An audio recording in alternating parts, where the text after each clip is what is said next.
मला एक फोन आला. फोनवर मला कळालं की मेट्रो सिटी हॉस्पिटलला आडवली इथे एक 14 ते 15 वर्षाची मुलगी ऍडमिट आहे.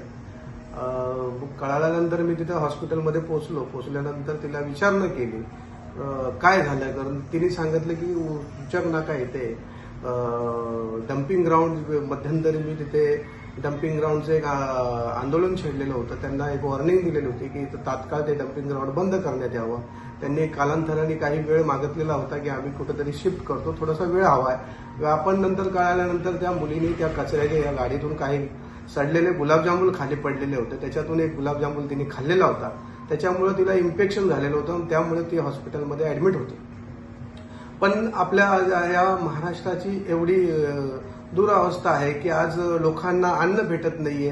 त्याच्यामुळं कचऱ्याच्या पडलेल्या गुलाबजामुन खाल्ल्यानंतर तिला इन्फेक्शन झालेलं आहे. अत्यंत दुःखद घटना आहे.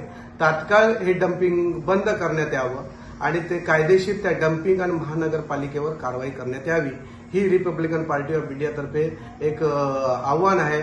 आणि लवकरात लवकर हे डम्पिंग ग्राउंड बंद झालं नाही तर येणाऱ्या काळात येणाऱ्या वेळेत आम्ही त्वरित तिथे डम्पिंग ग्राउंड स्वतः जाऊन बंद करण्यात येईल, एवढंच मी बोलतो. आणि हे नाही थांबलं तर एक मोठं आंदोलन छेडण्यात येईल, एवढाच इशारा देतो.